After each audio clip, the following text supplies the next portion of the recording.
Hello everyone, welcome to Talking Health with Dr. Laz, your favorite health program on television, reaching you from Nigeria's capital city, Abuja. My name is Dr. Laz Eze.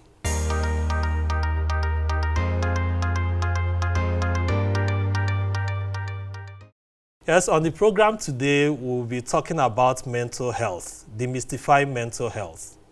The World Health Organization defined health as a complete state of physical, social, and psychological well-being, and not just the absence of disease or infirmity. And of course, bringing that into mental health is a key component of health. So until someone has this complete well-being, you can't really say that that person is healthy. So it's not everyone walking about, that is healthy until you factor in the psychosocial well-being. On the program today, I have two fantastic guests, and we'll be having this conversation from the citizen's perspective, from the mental psychotherapy and every aspect that will make meaning to us. Of course, when we talk about mental health, it's not about somebody being mad. It's just about someone having some concerns that has to do with the psychosocial well-being. So my guests will be speaking more about this, and I'm sure you'll be excited to meet them after the break.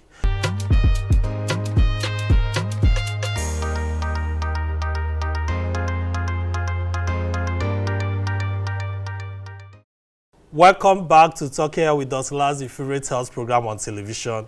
So with me to discuss how we could demystify mental health or mental health conditions in Nigeria, Africa, and around the world. Let me start from my right. Nnnenna Uneke. Nnnenna Uneke is a certified clinical mental health counselor, or you could say a psychotherapist. She's based in Boston, Massachusetts, United States, and also has a master's in counseling, clinical counseling and psychology. She also describes herself as a life coach. You're welcome to the program. Thank you for having me, Dr. Laz. Thank you. She's been following us via our online platforms, and we are happy to have her today as a guest. Also on the program is someone that needs very minimal introduction, but some persons might be wondering what she did on the health show today. Aisha Yesufu, you are welcome to the program. Thank you so much for having me. Aisha Yesufu is the founder of Citizens Hub, and Citizens Hub is a non-profit organization dedicated to accelerating the application of financial literacy and civil advocacy for the socio-economic and political development of Nigeria. She's very active in the civil society space. And today she'll be weighing in on this topic because it's something that you don't need to be a medical expert to talk about. It affects all of us. So let me start from you, Nnnenna. To a lay person, how could you describe mental health? I would describe the mind as the black box of your entire system. So if you don't have sane cognitive, psychological, emotional, social, cultural well-being, it's really hard to live a functional life because one has to be able to function in their occupational life, their personal life, and the social life, and also spiritual life. And oftentimes we have impairments. It might be sudden, it might be something that had built up due to past experiences that just somehow throws people emotional well-being off balance.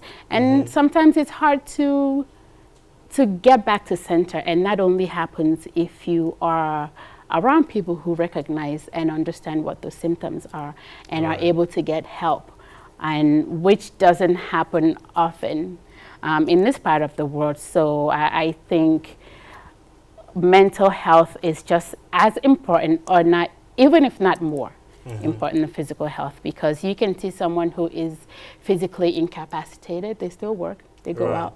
But oftentimes when someone is mentally ill, they're not able, like the whole system is dysregulated and they can't function much. Exactly, and that gives credence. There is this definition a mental health in Nigeria survey that was carried out in the year 2020. And they kind of describe it as a state of well-being in which an individual realizes his or her own abilities, can cope with the normal stresses of life, and can work productively, and is able to contribute to his or her community, and not just the absence of mental disorder. So key components: realizes one's own ability, coping with stress, and also contributing to the community, and that's the social aspect of it. Right. You know, so coming to Aisha, we discussed, and this is an area that matters a lot to you, because even on your social media, you use it to advance these causes. So how could you describe the state of mental health in Nigeria, how we treat it, and how it's being perceived? I think basically what we have in Nigeria is the fact that there's so much stigma attached to anything that has to do with mental well-being. And I hope people realize that, like you said, it's just like physical well-being. And that sometimes things are not the way they're supposed to be, and there's no shame in asking for help. And I think it's very important for us all to stop shaming the process. When you see someone seeking for help, it's normal, it's okay, and it's okay. Sometimes things are just off. For example, about 23 years ago, when I had my first child, I had postpartum depression, but I didn't know that was what I was going through.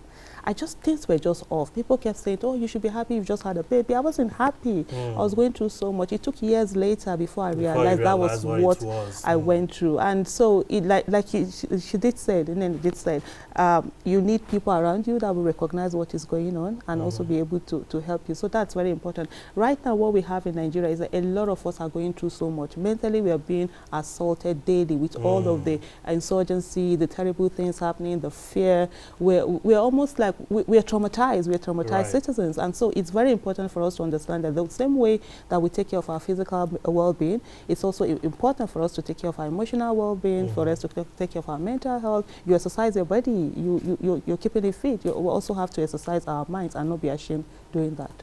Right. I know you are someone that exercises very often. And yes, you mentioned postpartum hemorrhage, postpartum depression, and also the fact that the happenings kind of traumatizes people. And that brings me back to you, Nnnenna. What are the common types of mental health disorders that you get to see in Nigeria and even in the US where you practice?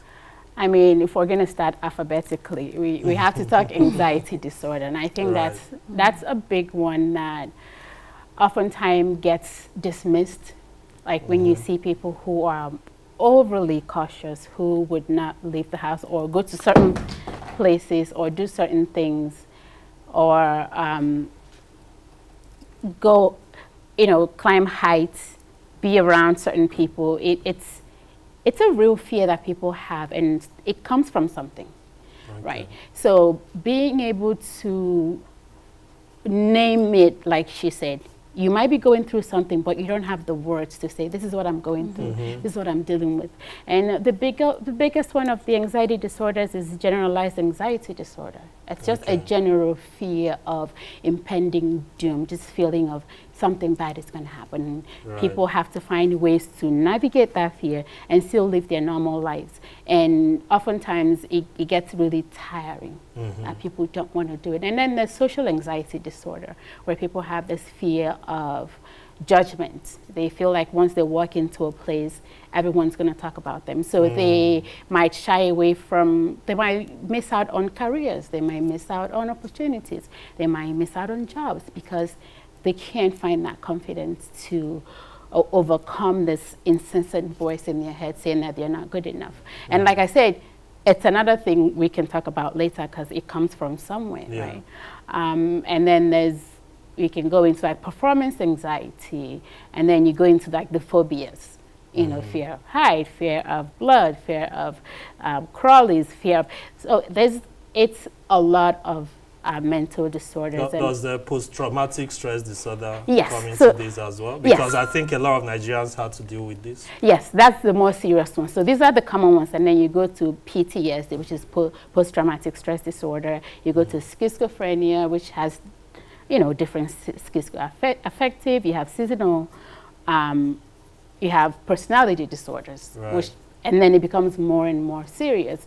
And these oftentimes happen when someone is impaired either psychologically, emotionally, socially, in any way, cognitively, that they're not able to make decision. I remember having a balanced well-being is that you have a balanced emotional, psychological, mental, social, cultural argument. And people always think that you just have to do well in one area of your life. And psychologists would argue that if you don't have a balanced personal, professional, social well-being, you're not really living a meaningful life. Right. And oftentimes we focus so much on that one aspect of success, right? And then we let everything else suffer. And I think having more information, talking about it more, will help with the stigmatization, because people need to have more information about what mental health is and what it's not. It's not the crazy person running around. That sounds really good. So you've talked about the various types of anxiety disorders, which could be triggered by a number of factors and not balancing life. And of course, like Aisha mentioned, the things that are happening in the country on almost on daily basis is enough to cause a lot of anxieties, both for Nigerians within Nigeria, people who want to come to Nigeria, and even those who are outside. But there are also other types of mental disorders. There is also dementia. That's the one that deals with memory, forgetfulness, and all of that. And there is also psychosis, you know, like of course you mentioned schizophrenia. And you have Alzheimer's disease, which causes dementia and all of that. But we'll come to talk about some common causes. But let me come back to Aisha. In Nigeria now, there is a lot of things that could make people to be depressed, make people to have anxiety disorder, and the traumatic events that happen in schools and also in every part. We don't seem to have targeted response to this. You don't quite see people or the system deploying psychotherapists or psychologists to even talk to people.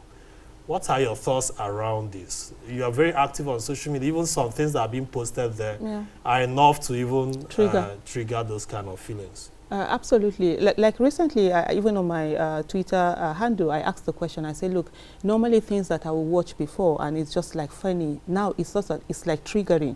Anything that has to do with somebody, either a little bit of, not even violence, maybe somebody just falling down, that, you know, doing something. For me, it's triggered and I just quickly go off. And I was asking the question, are other people going through this also? We don't take, because we don't value the issue of mental health, people are told to chin up. Whatever is happening, you're just told, oh, it's okay, just man up, just chin up, and just keep going. And so many people are falling behind, and you know, you're just carrying the baggages on and on and on.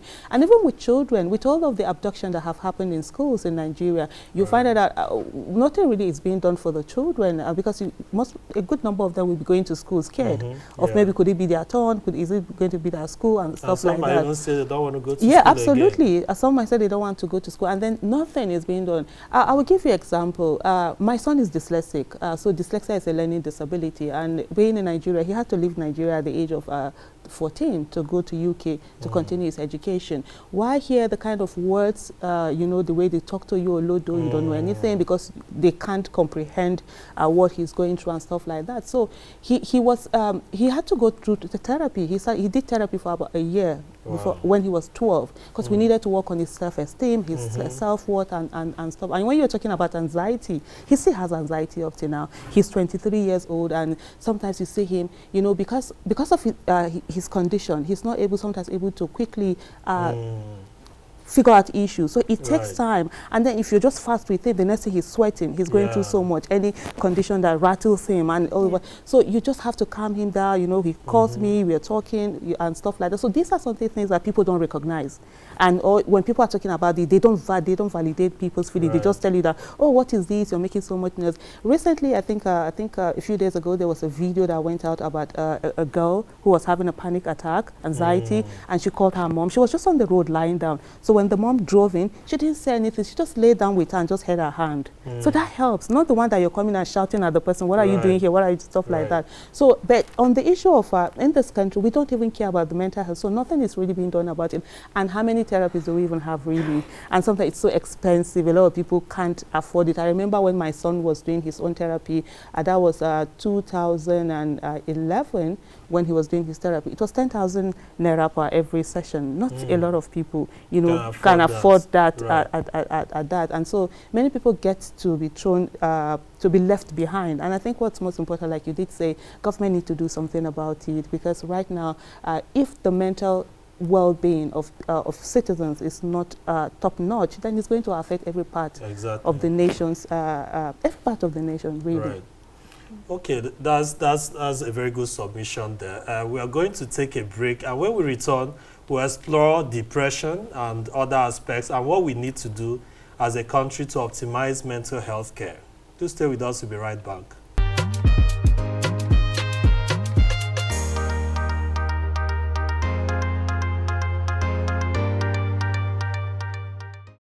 Welcome back to Talking Here with Dr. Laz, your favorite health program on television. Yes, I'm in the studio with two beautiful ladies, and they are talking about mental health and how we could demystify it, how we could increase awareness, how we could provide more support, and how we could make Nigerians, Africans, and the world mentally okay. So I'll be coming back to you, Nnnenna, Uneke, psychotherapist and life coach. There is a lot of triggers, we've talked about that, but what are the risks? Other things, we mentioned about the traumatic events that is happening all over the place. What are other risks that could put people more at risk of having mental health disorders? Right. I think you had hit the nail on the head earlier. You said that stress is one of the bigger problems that we deal with. And I mean, statistically, stress has been shown to have a high mortality rate. But when we talk about mental health, it's really hard sometimes if people don't have the information. It's really hard for people to get PT because it's not something you see. It's invisible. If someone's cut and they're bleeding, people will run and they'll offer help. But when you're suffering mentally, it's really hard to see that. So the risks is that, like you say, we're going to end up in a non-functional society. Even children have so much stress. There's so much drug abuse. People are hooked on gum, acid, Molly, ecstasy, and nothing is regulated. You know, in some countries, at least when people get their hands on this opiates, sometimes it's prescribed. Say someone has surgery, they get these painkillers and they start taking it and they like how it feels. They want to continue taking it. So if you had surgery, say 4 months ago, your doctor might say, it's been 4 months and this person keeps asking for a refill. Let's have a conversation, right? If it's an addiction, you might have to go into addiction counseling.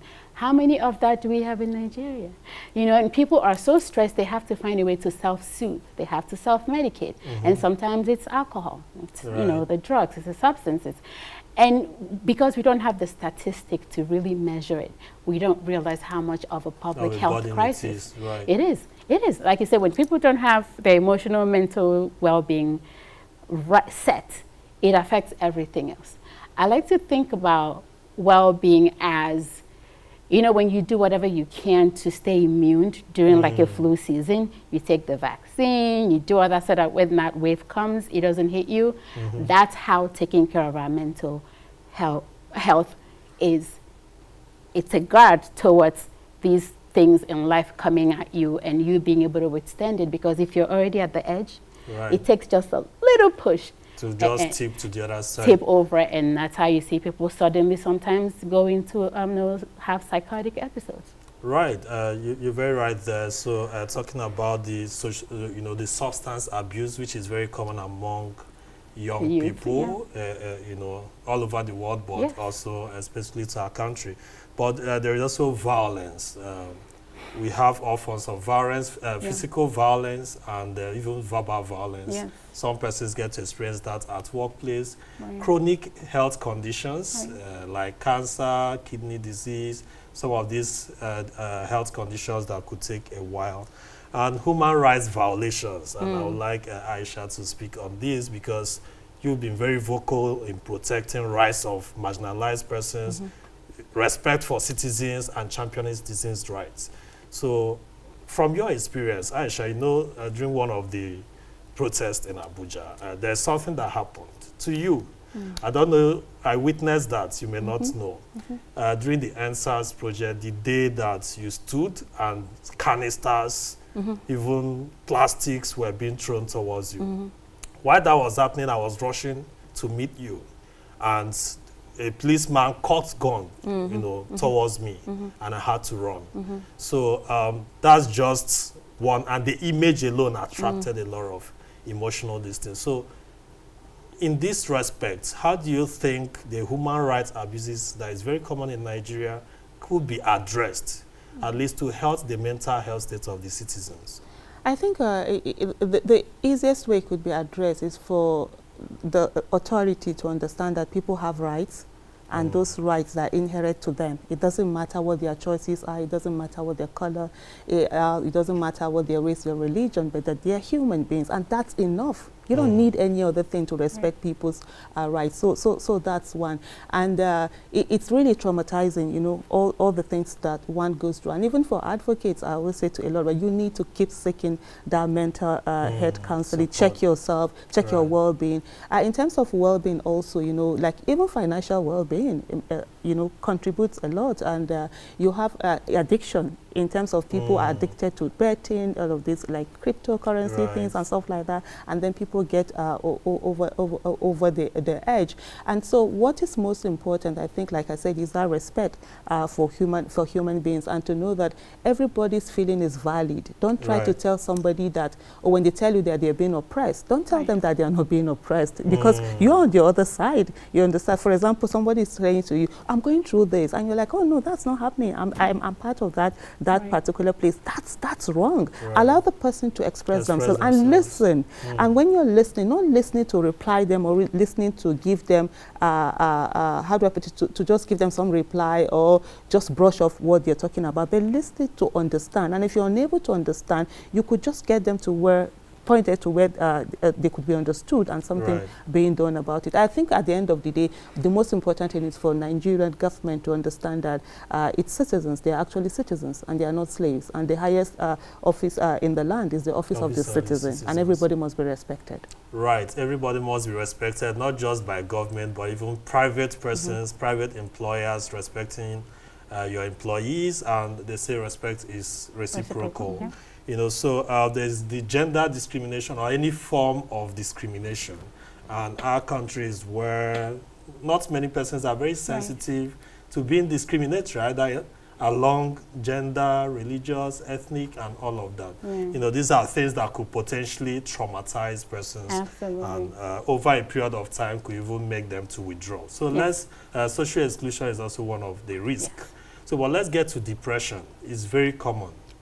And just our time is fast spent, so could we quickly speak to the various types of depression? So, I mean, according to the Mental Health Organization, it's about 8 in 10 people, adults, experience depression at a certain period of their lives. Right, and sometimes it's a sudden onset, like I said, it's something happens, say someone loses their crop or a family member and they go through this state of sadness. Luckily, what we do have in this part of the world is that we have communities sometimes. And then the further away you move from the original settlements, the less and less community you have. So you find out that people in the city are more isolated. So when they go through those traumatic events, they don't have the community. So now they're isolated, they tend to suffer a lot. And the thing about depression is, if not treated and it crosses to where it's now clinical depression, now someone's not sleeping, someone's not eating or overeating, someone's not able to even get up and shower or brush their teeth. Now imagine the physical illness that can come from that, because if you're not getting up, brushing your teeth, taking care of your oral health, you could start having cavities and decay. So it becomes an emotional problem that now transforms into a physical one, and then it gets even worse from there. So like we say, depression is very, very sneaky, and you can see people who might be depressed and very functional. So they call it high functioning depression. So when everyone goes and the door closes, it's back to the abyss, back to the reality, right? And then it takes them a while to pull themselves back out and do this performative thing that people do, say, hey, I'm okay, because if you talk about it, no one really wants to listen. And like Aisha said, it's that education piece of it, that advocacy piece of it. If people really understood how important their mental well-being is, they wouldn't play with it. They will practice good social relationship with people. They will have good mental hygiene. They would practice kindness, compassion, because you give that out, you get it. And it makes everyone feel safe. People feel validated. People feel seen and heard. And that's only us trying to undo the damage, because these things happen as you're growing up. I really want to thank you both for being on the program today. Nnnenna Uneke, a psychotherapist and a life coach. And Aisha Yesufu, founder Citizens Hub, and an advocate for everything good. So that's much we can take today. It's a very busy period, and it's an election year. There's a lot that will be thrown online, offline, and all of that. I just want to encourage you to keep your mind safe and healthy. And also for people who do travel a lot, that could experience a whole lot on the roads. Employers, please, if you have your employees who experience traumatic conditions in the course of their job, give them some time off and also support them to get mental help. Especially those in civil society, those in the media, journalists, they tend to move around a lot during this period. Let's support them mentally, not only when they have physical attacks. Thank you for watching. My name is Dr. Laz Eze. See you same station, same time next week.